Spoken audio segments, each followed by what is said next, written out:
Cette fois-ci, tu vas sur Ngambote comme la SPTV.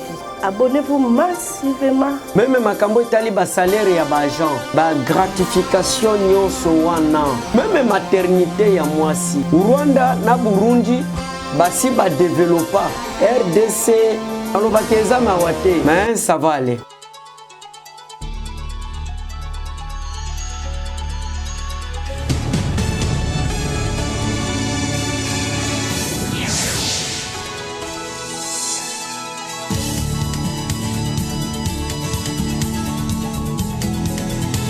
Bonjour chers fidèles internet et partout besoin d'Abisso na émission de Bilo Moussa Kolanda Mingi parcours de un leader.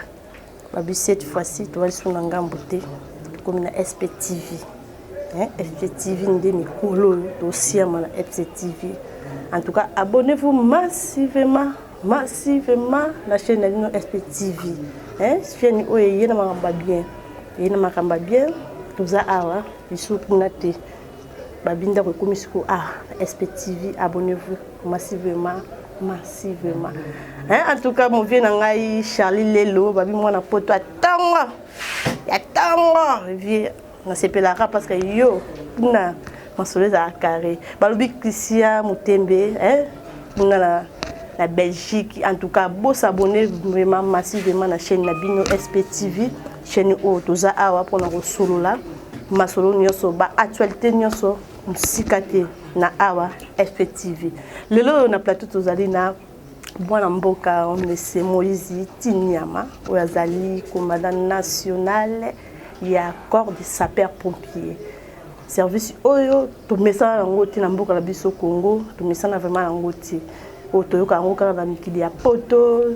Cette fois-ci, balobi service awa ekomi opérationnel officiellement service à l'État pour nous sunga idée ya mokonzi ya mboka. Na yangonde tozali na commandant national na kati ya plateau na inde tozobetela autour ya service akobeta kobesa parcours na ye akobeta historique ya service. Bonjour mon mboka Mozitina. Bonjour Brenda, la journaliste. Bonne santé, bonne nzoto. Nangolo nzambe toza bien. Bon service. Service les autres tambola bien. Kaka ba moi mbuto muke. Mais les autres tambola bien. Pour la raison à ce que vous rappelez bino qui azali commandant national ya service ya sapeur pompier. Mwana mboka to eli bosona yo ko beta to banda ya mboto beta isolo ya service parce que zali émission ya parcours d'un leader. En tant que leader, les loza leader. Ko réalité biso parce que ba lobby les jeunes congolaises n'est pas des repères. N'est pas de référence. Tant que leader, quels sont votre parcours? Otuningai mutuna moko ya malamu mingi. Nawe etali service avant na loba parcours nangai parce que service est botamaki avant que ngai peut-être na botama. Ça dit selon service parce que ça service à banamboka. Service est botamaki na 1958. C'est-à-dire salamaki na ordonnance numéro 61/23 du 10 janvier 1958. Oyo ezalaki pona Congo belge, Rwanda et Burundi. Mission nango ezaki nini?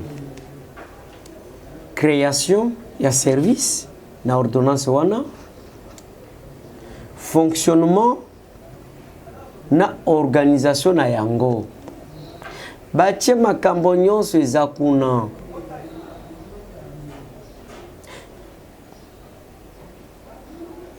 Prévention des incendies, extinction des incendies, même makambo etali ba salaire ya ba agent, makambo etali ba gratification nyonso wana, même maternité ya mwasi, même makambo etali mariage ya sapeur pompier nyonso eza na ordonnance wana ochoko cité ordonnance numéro 61/23 du 10 janvier 1958. ezalaki pona Congo belge, Rwanda, Burundi. Rwanda na Burundi basi ba développa kaka même ordonnance. Mais RDC nalobaki eza mawa te. Mais ça va aller. Ça ira. Ça ira na mokonzi mboka o tozana elelo. Félix Antoine Tshisekedi Tshilombo mwana mboka ayebi musalo bien. Et maintenant on est en train d'aller. Nawetali parcours nangai. Depuis 2005, ici en RDC, Monsieur Moïse Chinyama Mutombo, naza déjà sapé pompier, na ba qualification ebele. Donc comme m'exposer té. Na l'exa mokili ko tala. Nous travaillons pour l'État et toujours travailler dans l'ombre. Parce qu'ils ont un domaine sécuritaire. Na lingale biloba lobate. Na sepeli mingi na journaliste tangwaye. Atunanga ta mwanda mamutuna. Mwana mboka Brenda Ngoma Oyaza plus rapproché et chargé à communication et à corps de sapeurs-pompiers national na service. Mwana mboka tokata maloba mukie na ningi kozongela mingi mukie na parcours na yo olobi obandidi service banda 2012 au sepela quel on est motivé qui yo vraiment au côté na service to peut ou apprendre service tandis que na 2012 en tout cas ezalate na kata RDC mais le on est motivé ka yo penja au côté na kata service 2005 et 2006 surtout 2005 nazaki déjà na kati ya service oyo na kati ya Kinshasa depuis époque ya ancien gouverneur Kimbembe Mazungu avant que mwana mboka Kimbuta aya André aya ngana koti na service na yekoli ndenge batu bayekolaka bipai na bipai na yebi makambo nyonso oyo balobaka o prévention ya ba incendie pona nini incendie yaka na yebi makambo oyo batu balobaka o intervention ya incendie et mikanda ezali na linko kota na batete détail te parce que télévision ezangonga naloba ebele te naloba muke après tango nazwi ndingisa ke oza mena confirmé expert sapeur pompier watu ozali na ville namoni ke service eza créé na ordonnance loi depuis gouverneur général Congo belge, Rwanda et Burundi. Natana lobi ke mon mais service ezo sengaki ezala gérer na niveau national parce que eza ordonnance parce que gouverneur atikala ko signer ordonnance te ni ministre ni premier ministre que dit l'ordonnance dit le sommet de l'État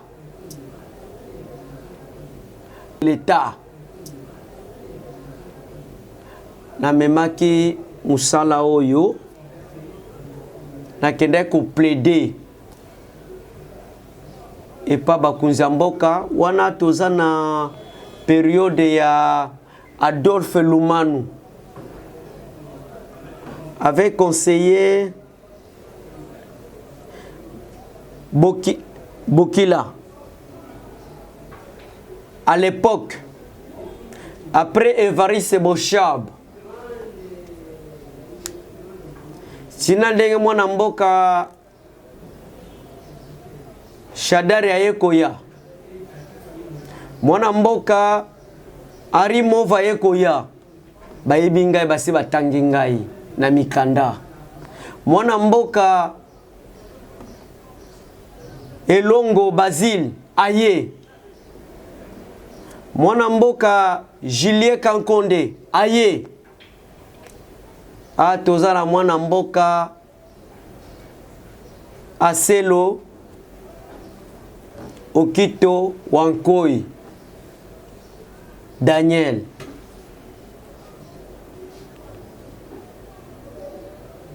Service soyo malgré nde nakende nango na secrétariat général itali secrétaire général ya intérieur ti parce que service ezakunate ata na 7e direction ya protection civile ezate.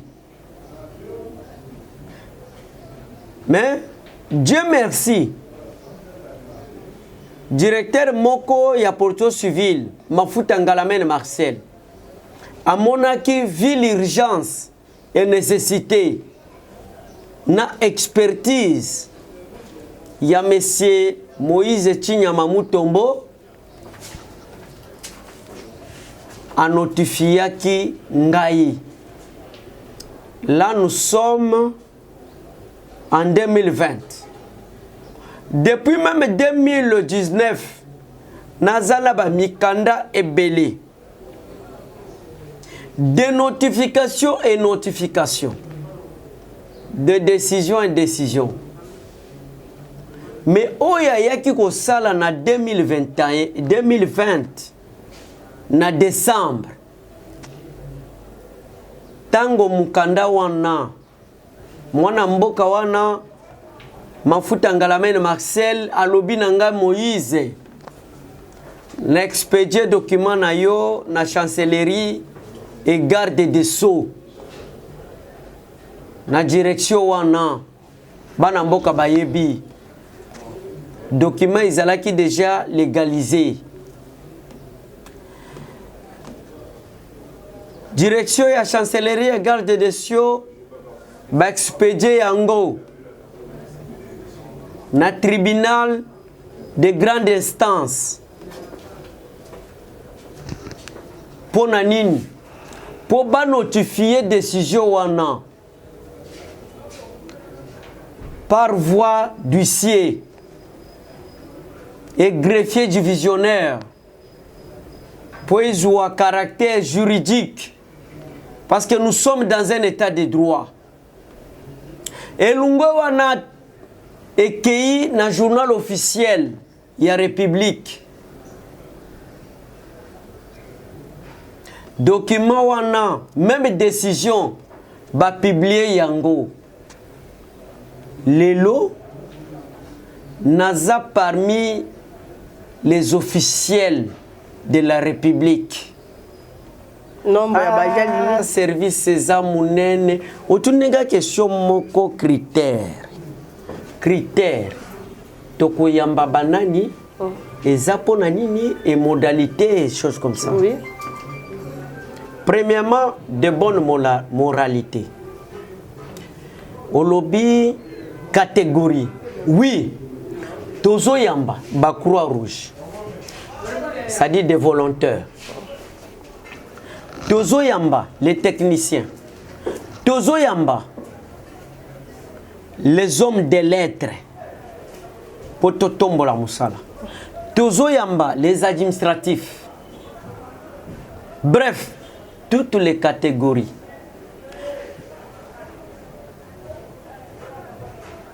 Politique non, non et non. Tony politique était. Advocat Moïse. Moïse.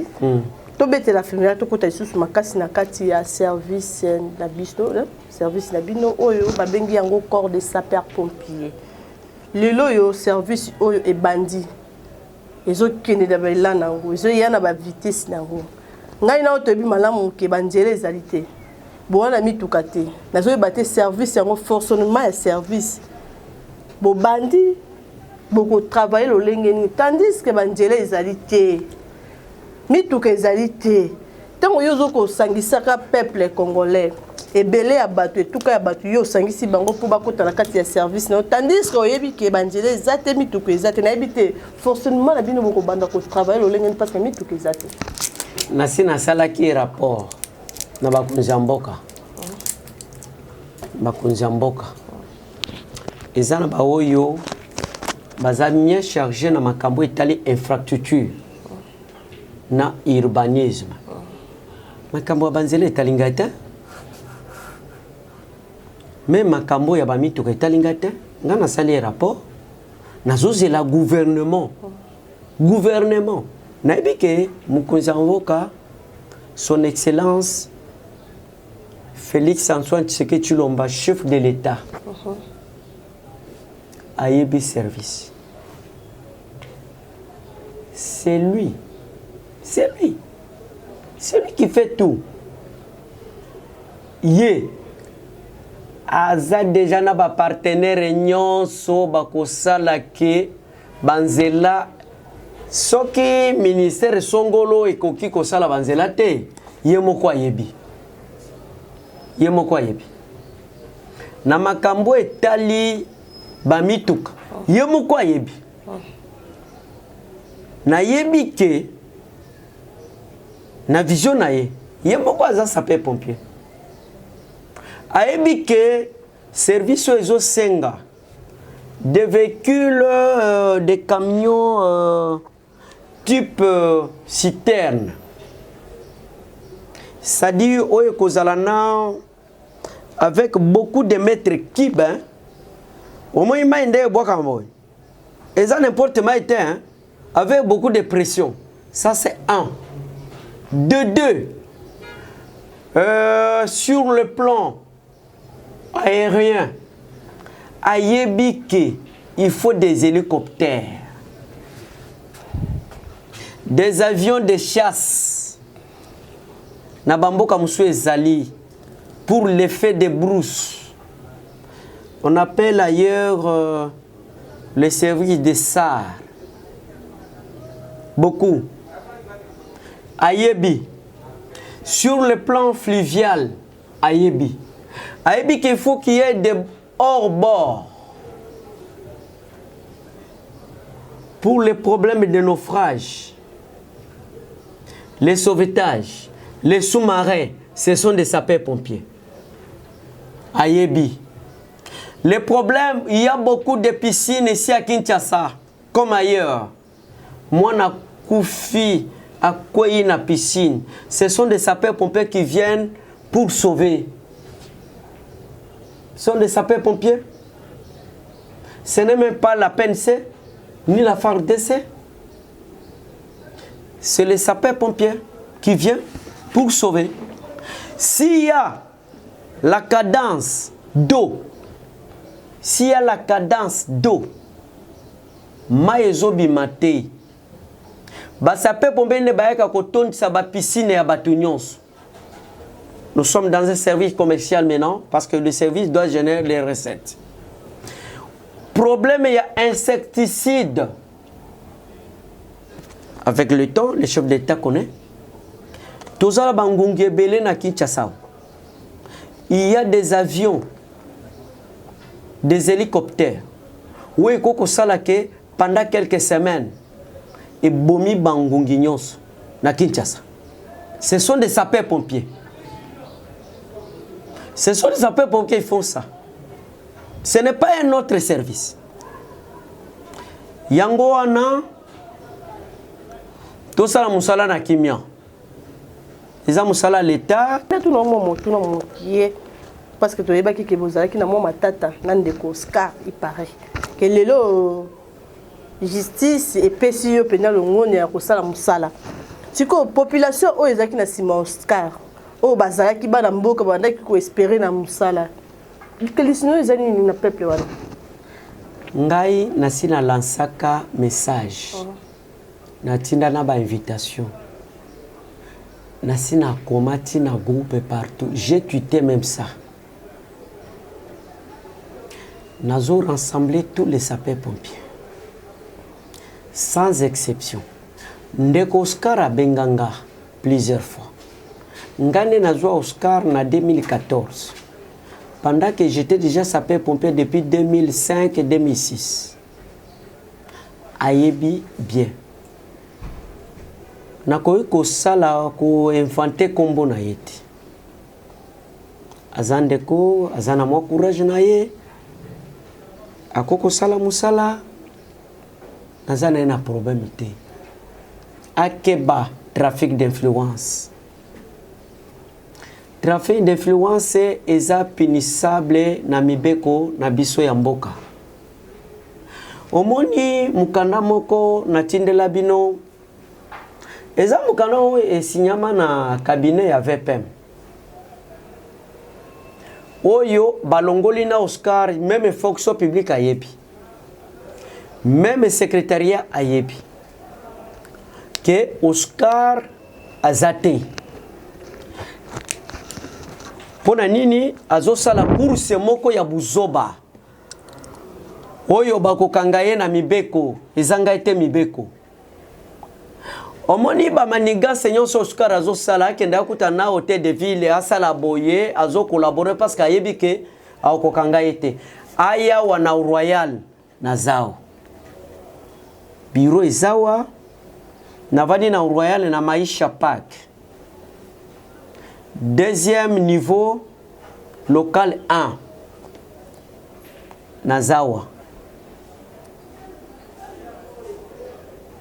Mais, Akeba. Parce que les services n'ont pas été à l'État. Et Nazo Zela, Nazawa momentanément. Parce que Naïbi que ministre ya JTP à sa Komelanga. Il y a urbanisme habitat à sa Komelanga. Primature, et c'est comment? Secrétaire général de UTPR, à Komelanga. Nazozela bâtiment, na compte à l'État. Akeba, na biloko azo sala. Parce que, omoni mukolo yo mibeko kokweya. On peut l'arrêter même. Omoni ata même nga, son atamboli bon taba. Bako kangati na bureau. Ça dit, qu'est-ce qui manque que on ne peut pas arrêter Oscar? C'est parce que j'ai patience envers lui. Message ni européen ça ba konjamboka na population nyonso pe ba bazo sepela kokota na kati ya service message ni asuka ba konjamboka baso la. Message on a copé ça na minute oyo ezaboye. Chef de l'État que ba sapé pomper ba conforter. Pona nini? C'est une unité. Une unité qui est assimilée dans l'armée, mais qui a un statut à part. Aïe bien, go bien. Tous a déjà plus de 13 500 agents. Peut-être après 2 mois, toko komana 30 000 agents. 30 000 agents, bako comme. Message on a pesa que basape pompe nyonso bazaba na mboka omoni tango kendaka na 10e miri wana ozomona batema na ebele parce que ebele bakoti service bazeja na kati service pona nini tozolinga makele te basala makele pa mukunza mboka te mukunza mboka avanda na kimia asala musala na ye de deux aye baki peuple congolais a voté azana posa asala eloko 1 mukunza mboka apesa ordre na ministre ya fonction publique ministre des finances asia komelanga ye excellence Nicolas Kazadi akomelanga il faut na monaye na makambo etali gratification ya bagent salaire na makambo sus et na komimika na monsieur ezotala ke parce que basape pompier il faut bazwa garantie salariale gratification garantie sur exonération ya ba matériel ekoutaka na ba frontière na biso po nyatawa na territoire national pona nini ba partenaire o balingi basunga biso o bazwa na vision ya chef de l'état pona mituka yeya pona personnel oh c'est oh hélicoptère oh batonga soki nini balingi bamona mukanda wana signé par l'excellence monsieur le ministre des finances pour protéger ba sapeur pompier ngana ninga ba problème te na ba sapeur pompier il faut te garantir vie na bango pona nini